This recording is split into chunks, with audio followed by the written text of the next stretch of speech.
Di video kali ini, kita akan mempelajari bagaimana cara mengerjakan soal yang berkaitan dengan gelombang datar yang merambat ke arah sembarang yang dipantulkan oleh konduktor sempurna.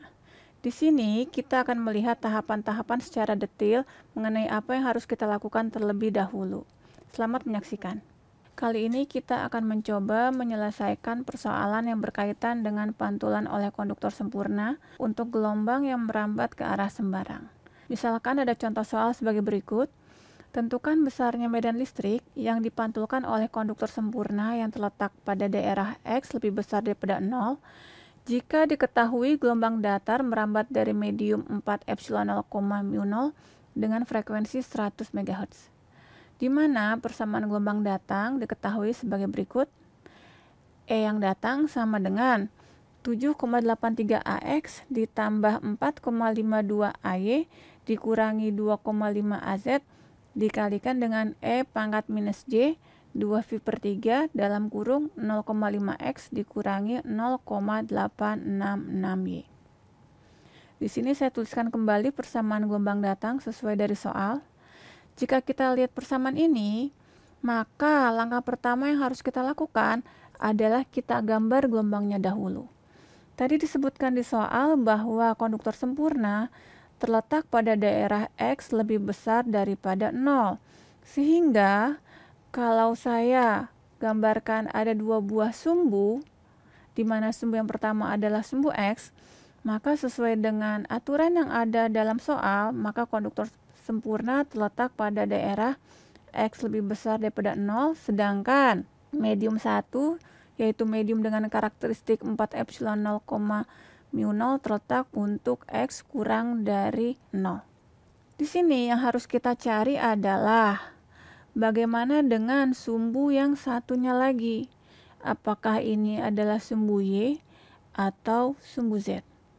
Untuk menjawab pertanyaan ini, kita perlu melihat arah rambat dari gelombang datang. Arah rambat dari gelombang datang dinyatakan dalam vektor beta. Untuk persamaan di atas, arah rambat itu bisa terlihat dalam bentuk vektor beta didot produkkan dengan vektor R, yaitu 0,5X dikurangi 0,866Y. Karena kita ingin membuat bahwa bidang yang kita gambarkan ini adalah bidang POI, berarti kita harus bisa menggambarkan arah rambat gelombang di bidang POI. Karena di sini dikatakan bahwa gelombang merambat ke arah sumbu X dan sumbu Y negatif, maka sumbu yang satunya lagi seharusnya merupakan sumbu Y. Sehingga sumbu Z berdasarkan aturan tangan kanan adalah keluar dari slide. Selanjutnya, kita kembali ke persamaan, di mana tadi telah saya katakan bahwa besarnya vektor beta I didot produkkan dengan vektor R sama dengan 2V per 3 dikalikan 0,5X dikurangi 0,866Y. Di mana vektor beta I sendiri dapat kita lihat persamaannya menjadi sebagai berikut. Dan vektor satuan di arah vektor beta I, yaitu vektor N beta I, dapat dinyatakan sebagai 0,5 AX dikurangi 0,866 AY. Berdasarkan rumus dari vektor N beta I, di mana vektor N beta I pada dasarnya sama dengan cos theta X AX ditambah cos theta Y AY ditambah cos theta Z AZ, maka berdasarkan bentuk dari vektor N beta I, maka N beta I untuk kasus ini adalah cos theta X AX dikurangi cos theta Y AY. Berarti dari sini bisa dikatakan bahwa cos theta X pada dasarnya sama dengan 0,5, berarti theta X-nya itu sendiri adalah 60 derajat. Sekarang kita akan menggambarkan arah rambat dari gelombang datang. Kalau misalkan saya gambar di sini ada perpanjangan dari sumbu X, maka berdasarkan keterangan tadi, cos theta X adalah 60 derajat, maka arah rambat gelombang bisa mengikuti garis putus-putus yang terlihat di slide atau garis putus-putus yang bagian bawahnya. Sehingga dari sini timbul pertanyaan, kemana arah rambat gelombang? Apakah ke arah yang berwarna biru, atau arah yang berwarna merah, atau arah yang berwarna hijau, atau arah yang berwarna ungu? Untuk menjawab pertanyaan itu, yang perlu kita lihat kembali adalah besarnya vektor beta I. Di sini dikatakan bahwa arah rambat dari vektor beta I adalah plus 0,5 AX dikurang 0,866 AY, yang artinya arah rambat dari vektor beta adalah superposisi dari X positif dan juga superposisi dari Y negatif. Sehingga arah rambat dari vektor beta I adalah arah yang berwarna biru sebagai berikut. Berdasarkan keterangan ini, maka langkah selanjutnya adalah kita melakukan pemilahan untuk bagian E yang paralel terhadap POI dan juga E yang tegak lurus terhadap POI. Karena sekarang POI adalah bidang Z konstan, maka E yang paralel terhadap POI adalah E dalam komponen AX dan AY, sedangkan E yang tegak lurus terhadap POI adalah E dalam komponen AZ. Kini kita akan bahas yang pertama kali adalah kasus E yang paralel terhadap POI. Di mana harus kita ingat bahwa untuk E yang paralel terhadap POI, maka EMR besarnya sama dengan EMI dan sudut datang sama dengan sudut pantul. Di sini saya tuliskan kembali persamaan E yang paralel terhadap POI untuk gelombang datang. Dan sekarang yang harus kita lakukan adalah kita telah mendapatkan arah rambat dari gelombang datang, dan kini kita harus mencari arah rambat dari gelombang pantul, di mana gelombang pantul arah rambatnya adalah vektor beta R seperti terlihat di gambar. Dan kini yang harus kita lakukan adalah mencari posisi dari E yang datang. Kalau kita lihat, E yang datang harganya adalah 7,83 AX, di mana harga 7,83 AX ini dinyatakan dengan garis yang berwarna pink, ditambah 4,52 AY yang dinyatakan dengan garis yang berwarna hijau. Sehingga besarnya EMI untuk gelombang datang adalah superposisi dari garis yang merah dan garis yang hijau, di mana gambarnya adalah seperti terlihat pada slide. Berikutnya, kita cari posisi dari E yang dipantulkan, di mana berdasarkan keterangan di video yang pernah kita pelajari di minggu sebelumnya, maka ER arahnya adalah sebagai berikut.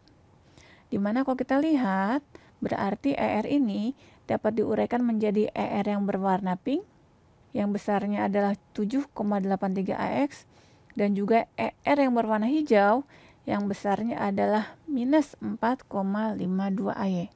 Sehingga E yang paralel terhadap POI untuk gelombang pantul besarnya adalah 7,83 AX dikurang 4,52 AY dikalikan E pangkat minus J vektor beta R dot R. Kini kita harus mencari berapa besarnya vektor beta R dot R. Kalau kita lihat di slide yang ada di video kedua atau video ketiga, dapat kita lihat di sini bahwa pada dasarnya besarnya vektor beta I dan vektor beta R adalah sama angka-angkanya, karena vektor beta I dan vektor beta R terletak pada medium yang sama, dan juga sudut datang sama dengan sudut pantul. Yang membedakan hanya tanda plus minus, yang berarti adalah tanda dari arah rambat gelombang.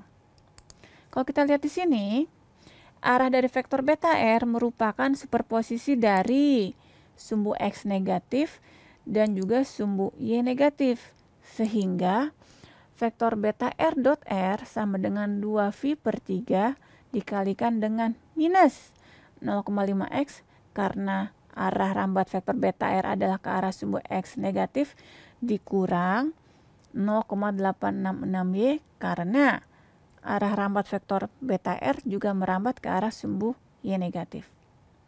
Sehingga persamaan total untuk gelombang yang dipantulkan yang paralel terhadap POI adalah 7,83 AX dikurangi 4,52 AY dikalikan E pangkat minus J 2V per 3 kali minus 0,5X dikurangi 0,866Y.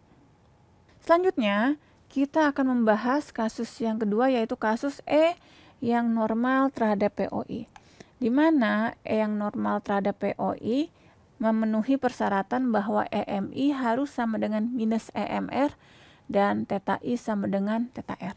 Di sini, E yang normal terhadap POI adalah minus 2,5 AZ dikalikan E pangkat minus J 2V/3 dikalikan 0,5X dikurangi 0,866Y. Dimana kalau kita lihat berarti EI arahnya adalah masuk ke arah slide dan ER berarti harus merupakan kebalikannya karena ada syarat EMI harus sama dengan minus EMR. Berarti sekarang persamaan untuk ER untuk kasus yang normal terhadap POI menjadi 2,5 AZ dikalikan E pangkat minus J 2V/3 dikalikan minus 0,5X dikurangi 0,866Y. Sehingga hasil akhir untuk gelombang pantul yang dipantulkan oleh konduktor sempurna adalah 7,83 AX dikurangi 4,52 AY ditambah 2,5 AZ dikalikan E pangkat minus J 2V/3 dikalikan dengan minus 0,5X dikurangi 0,866Y. Kalau kita lihat dari sini, berarti dalam mengerjakan soal yang dipantulkan oleh konduktor sempurna, dengan bisa menggambarkan samaan yang benar, gambar yang benar, arah rambat gelombang yang benar, maka kita bisa langsung menghitung gelombang yang dipantulkan tanpa menggunakan perhitungan-perhitungan rumus yang ditampilkan di textbook. Untuk itu, berarti kemampuan kalian dalam menggambarkan gelombang harus diasah dengan sangat baik. Terima kasih telah menyaksikan video ini. Saya harap Anda menjadi lebih termotivasi untuk mengerjakan soal. Dan untuk materi selanjutnya, kita akan mempelajari mengenai gelombang datar yang merambat ke arah sembarang yang dipantulkan oleh dieelektrik sempurna. Sampai jumpa.